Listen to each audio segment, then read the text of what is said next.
pola pemalsuan makam yang terjadi di Indonesia ini tidak jauh berbeda dengan pola yang terjadi di Palestina yang dilakukan oleh kaum Hazari juga. Saya nggak tahu kenapa ada sesuatu yang mirip-mirip ya, mungkin karena punya sejarah yang kebetulan saja. Karena perlu diketahui Yahudi yang hari ini ada di Israel itu bukan Yahudi keturunan Nabi Yakub. Mayoritas dari mereka adalah Yahudi keturunan Khazari yang sama berhaplogrup G juga. Pola yang di Palestina itu sama. Di dalam majalah Middle East Monitor, orang-orang Yahudi sekarang di Yerusalem yang menguasai Palestina itu untuk menancapkan dan memantapkan bahwa mereka itu legal tinggal di Palestina. Itu tahun 2022 kemarin, 2022, sekarang baru 2023, 1 tahun kemarin, itu membuat sekitar 100 makam yang dikesankan makam tua. Untuk apa orang Yahudi di Palestina membuat 300 makam yang dikesankan makam tua? Agar melegalkan bahwa betul mereka ini di Palestina bukan menjajah, tetapi kembali kepada tanahnya yang hak. Buktinya, ada makam-makam leluhur kami zaman dulu yang sudah ada di Palestina ini. Padahal makam-makam itu baru dibikin. Supaya nanti nggak diklaim sebagai tokoh fiktif kan itu? Ya memang kalau ada kuburannya kan bukan tokoh fiktif. Padahal ini kuburan orang lain gitu. Lama-kelamaan kemudian diklaim bahwa makam ini adalah makam leluhur kami sekian ratus tahun yang lalu. Berarti tujuannya dia ke arah wilayah ini, Raf, mungkin? Bukan sekedar wilayah, tapi sejarah. Iya, jadi dia mengasganasikan sejarah supaya dia bisa menguasai, eksis kan akhirnya. Ya begitulah. Salah satunya adalah makam Syekh Abbad, seorang ulama Muslim yang sangat dikenal, tiba-tiba raib dari data sejarah diganti namanya dengan nama Raf Ashi sampai hari ini. Artinya orang-orang Palestina sekarang tidak bisa menemukan makam Syekh Abbad lagi. Bahkan yang di internet juga dihapus. Di internet datanya sudah dihapus dan yang tertulis justru nama makam Rabi Ashi. Ini bahasa Ibrani-nya kelihatan. Pada tahun 67. 67. Saat itu masih hidup seorang ulama besar dari Lebanon yang kemudian pindah ke Palestina waktu masa damai ya, belum terjadi migrasi besar-besaran itu. Pada tahun 67. 67 dan wafat di wilayah Palestina. Tapi kemudian terjadilah pengubahan ketika beliau wafat, kuburannya diganti. Yang awalnya itu namanya Syekh Abbad otomatis Muslim kan, tapi kemudian diganti menjadi makam Rabi Ashi oleh mereka yang berkuasa di situ. Tapi terverifikasi ya memang itu makamnya Syekh Abbad ya? Memang terverifikasi bahwa itu adalah makamnya Syekh Abbad karena beliau wafat di kawasan tanah Palestina dan waktu itu sudah masyhur bahwa itu adalah makam beliau sebelum tahun 67. Setelah tahun 67 ada seorang tokoh rabi yang bernama Mordekhai, seorang tokoh spiritual Rabi Mordekhai yang kemudian mengklaim dengan mukasyafahnya bahwa itu adalah makam Rabi Ashi. Pada saat tahun setelah 67 itu baru kemudian diklaim dan dibuatkan tanda bahwa ini adalah makam Rabi Ashi. Sehingga makamnya itu terbelah dua. Makamnya itu. Perbatasan soalnya dengan Lebanon ya? Ya, jadi sebagian masuk wilayah Lebanon, sebagian masuk wilayah Israel dari wilayah Palestina yang direbut. Wilayah Israel karena diambil dari wilayah Palestina. Gambar ini makamnya terbelah ini. Terbelah dua. Jadi ini yang di luar ya, ini masuk kawasan Lebanon. Yang di dalam yang dipisah oleh pagar ini itu lebih luas kawasannya. Jadi ini makam dibelah dua. Tetapi ini diklaim sebagai nama Rabi Ashi. Tulisan Syekh Abbad di sini dihilangkan. Dihilangkan. Tapi untuk orang Lebanon sendiri masih percaya ini? Ya masih percaya. Makam Syekh Abbad. Sebagai makam Syekh Abbad. Orang Palestina juga mengakui ini sebagai makam Syekh Abbad. Tapi mereka nggak bisa ke sini karena sudah dibuatkan pagar bahwa ini adalah makam Rabi Ashi. Sebentar, dulu ini masih wilayahnya Palestina. Ya, Tapi saat dikuasai Israel, tanahnya direbut, kemudian makamnya dipasang pagar ini berarti. Iya, karena sudah diakui. orang Libanon mengakui ini sebagai makam Syekh Abad, yang Israel mengakui makam Rabi Ashi. Berarti dibelah jadi dua. Dibelah makamnya. jadi dua. Jadi orang Lebanon mengakui itu adalah makam Syekh Syekh Abad. Orang Palestina, Arab Palestina mengakui itu sebagai makam Syekh Abad. Tapi karena tanahnya itu sudah diambil Israel. alih dan direbut oleh pemerintahan Israel waktu itu, maka diubahlah nama makam Syekh Abad menjadi makam Rabi Ashi atas rekomendasi Rabbi Mordechai. Ini metodenya Rabbi Mordechai ini tadi. Mungkin kalau di sini istilahnya ronsen kuburan itu mungkin ya. Ronsen kuburan, itu mungkin istilah yang di sini ya. Iya. Istilah yang di Indonesia yang lagi rame-rame itu ya. Oh. Ya saya nggak tahu kalau misalnya ada kesamaan ya nggak tahu kok bisa sama juga saya nggak paham. Uniknya metodenya tidak ilmiah loh, dia menentukan itu. Ya karena mukasyafah. Kalau dari tradisi Yahudi kan ada istilah yang disebut Kabbalah. Iya betul. Kabbalah itu kalau di dalam tradisi Islam sama dengan Sufi sebetulnya. Tapi yang jelas kalau misalnya pakai istilah ronsen kuburan, ya memang Rabbi Mordechai menggunakan ronsen kuburan untuk menjustifikasi bahwa ini adalah makam Rabbi Ashi. Dan dari sisi penanggalan memang Rabbi Ashi itu kan hidup sebelum zamannya Nabi Muhammad SAW. Jadi sangat lebih kuat, apalagi ditopang dengan inkuisisi tanah Palestina menjadi wilayah Israel. Ya kan? Berarti makamnya Rabi Ashi sendiri tidak diketahui berarti ya? Sebetulnya kalau dari sisi historis nggak ada makamnya Rabi Ashi. Tapi karena ini diklaim berdasarkan informasi dari Rabbi Mordechai yang dianggap sebagai tokoh spiritual tadi itu, maka orang Yahudi mengakui bahwa itu adalah bagian dari makamnya keagamaan orang Yahudi. Bisa ditampilkan gambarnya. Nah, ini sebetulnya pintu gerbang untuk masuk ke makam Syekh Abad sebetulnya. Tapi sudah diubah. Makam Syekh Abad dihapus di situ namanya, diganti menjadi Raf Ashi. Ini namanya Raf Ashi. Artinya Rabi Ashi. Kalau disebut Rabi Ashi, ya, itu bukan nama sembarangan itu, Rabi Ashi. Kalau Rabi Ashi berdasarkan dokumen tulisan dari Yakub Nausner, ini Rabbi Yakub Nausner. Ini menghimpun semua data mengenai rabi-rabi generasi awal. Generasi yang paling awal siapa saja, hidup masanya itu sebelum era Islam. Makanya di sini disebut The Dictionary of Ancient Rabbis. Kumpulan informasi mengenai rabi-rabi masa kuno. Siapa itu Rabi Ashi? Nah, kita lihat di sini ya. Pada halaman berapa ini? 74 disebutkan Ashi. Jadi Rabi Ashi ini lahir tahun 352, meninggal tahun 427 Masehi. Berarti ini abad keberapa? Abad kelima Masehi, ya. Kalau abad kelima Masehi, beliau itu salah satu di antara editor kitab yang disebut kitab Talmud. Kitab Talmud Bavli itu yang menyusun terakhir ada Rabi Ashi. Berarti ini tokoh sentral enggak? Iya. Sama seperti kalau kita punya kitab Sahih Bukhari, ya kan?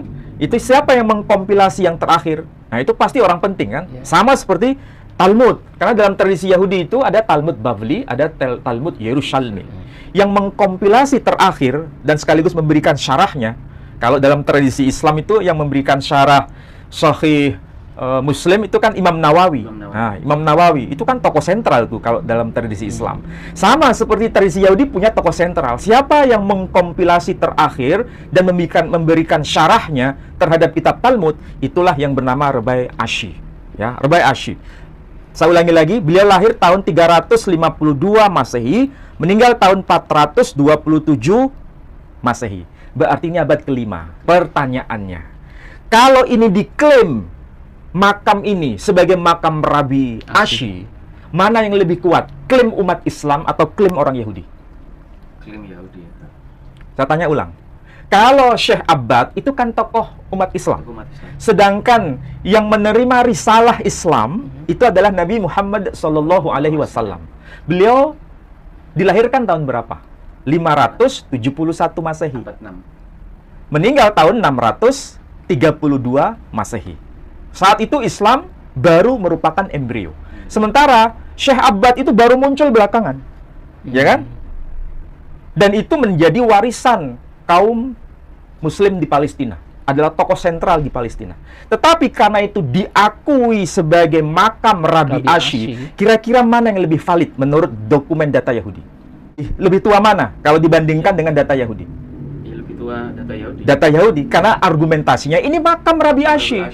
Sebelum munculnya Nabi Muhammad kan. Karena sebelum munculnya Nabi Muhammad Sallallahu Alaihi Wasallam. Berarti belum ada Islam. Iya. Iya. Padahal ini sebetulnya makamnya Syekh Abbad. Sebetulnya kalau dari sisi historis nggak ada makamnya Rabi Ashi. Tapi karena ini diklaim berdasarkan informasi dari Rabbi Mordechai yang dianggap sebagai tokoh spiritual tadi itu, maka orang Yahudi mengakui bahwa itu adalah bagian dari Makamnya. keagamaan orang Yahudi. Jadi pakai mata yang bisa keluar sinar X-ray atau bagaimana? Ya itu kan soal klaim. Iya. Klaim dari orang-orang Ashkenazi itu untuk menyatakan bahwa ini memang makam Rabi Ashi. Rabi Ashi lebih awal sebelum munculnya Nabi Muhammad Sallallahu Alaihi Wasallam. Apalagi ulama Muslimnya baru belakangan. Begitu kan argumentasi orang Ashkenazi. Atau Kira-kira hal-hal pengaskenasian dalam tanda kutip ini ya, seperti ini tuh menurut Raf Ali ini membawa dampak masif atau tidak sebetulnya? Oh, dampaknya masif. Sehingga yang ada di media massa, ini kan bagian dari informasi media massa. Iya, betul. Kenapa yang muncul di kubahnya ini kan ibaratnya sama dengan kubah kan?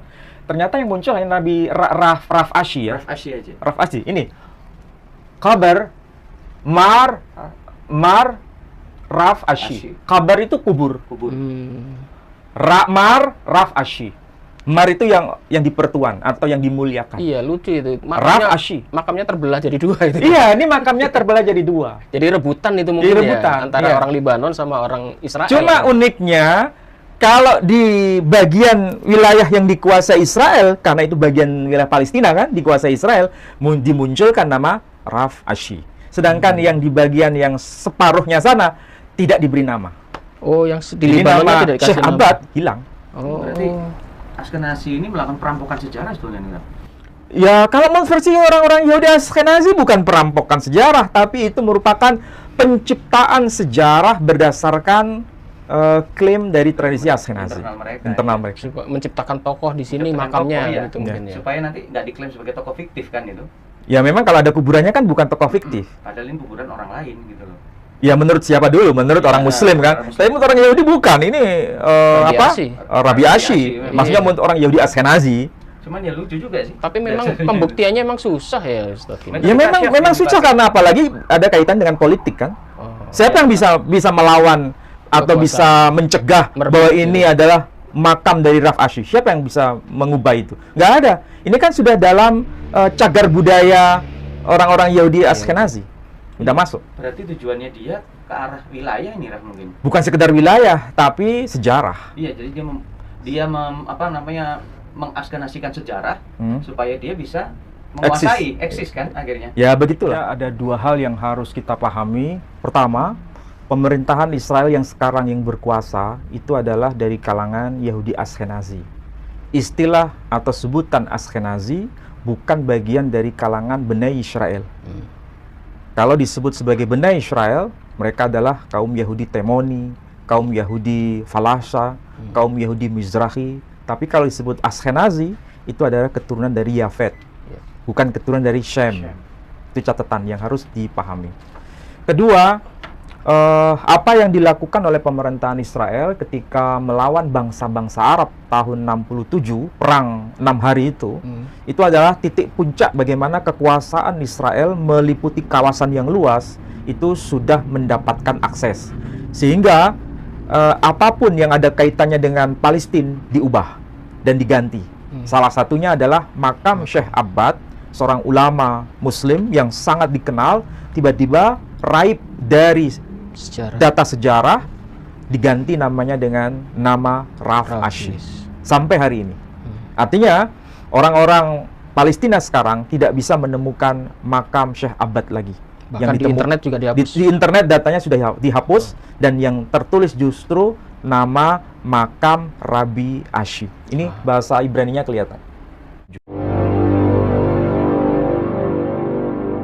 Jadi Sumodiningratnya itu sendiri bermakam asli di Jejeran Bantul Jogja. Di Semarang dialiaskan sebagai Habib Hasan bin Toha bin Yahya, sedangkan di makam aslinya dibelokkan menjadi Habib Ahmad bin Toha bin Yahya, seakan-akan bersaudara. Padahal aslinya beliau ya bukan ke bin Yahya. Kalau yang di Semarang itu konon awalnya adalah makam daripada Syekh Kramat Jati.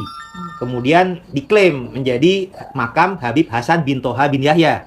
Nah, diklaim lagi dialiaskan sebagai Singobarong alias Kanjeng Raden Temenggung Sumodiningrat. Jadi pengaliasan ini membuat makin rancu. Karena sebenarnya aslinya beliau makamnya di Jejeran Bantul, ini dibikin Sumodiningrat tuh seakan-akan di Semarang, yang di Jogja seakan-akan saudaranya. Dan tambah rancu lagi, dengan adanya Pangeran Diponegoro juga dibelokkan menjadi Habib Hamid bin Toha bin Yahya, yang seakan-akan saling bersaudara ini. Padahal kalau Pangeran Diponegoro aslinya adalah putra daripada Sultan Hamengkubuwono yang ketiga. Nah, jadi ini akan membuat kita bingung karena Sumodiningrat itu adalah anak Jayaningrat, sedangkan Diponegoro anak Hamengkubuwono III tiba-tiba dibelokkan sebagai anak daripada Habib Toha bin Yahya. Jadi nasabnya jadi belok gitu. Dan ini melibatkan beberapa keluarga yang berbeda-beda. Padahal Pangeran Diponegoro adalah keponakan dari bibinya Sumodiningrat. Karena Sumodiningrat memiliki istri, Putri Hb2, yang bersaudara dengan Hb3, berputra Pangeran Diponegoro. Jadi Pangeran Diponegoro dengan Sumodiningrat itu paman dengan keponakan ya. Jadi istrinya beliau adalah bibinya Pangeran Diponegoro. Nah ini serba dibelokkan menjadi anak Habib Toha bin Yahya. Bahwa pola-pola semacam yang terjadi di Indonesia ini tidak jauh berbeda dengan pola yang terjadi di Palestina yang dilakukan oleh kaum Khazari juga. Karena perlu diketahui Yahudi yang hari ini ada di Israel itu bukan Yahudi keturunan Nabi Yakub. Mayoritas dari mereka adalah Yahudi keturunan Khazari yang sama berhaplogrup G juga.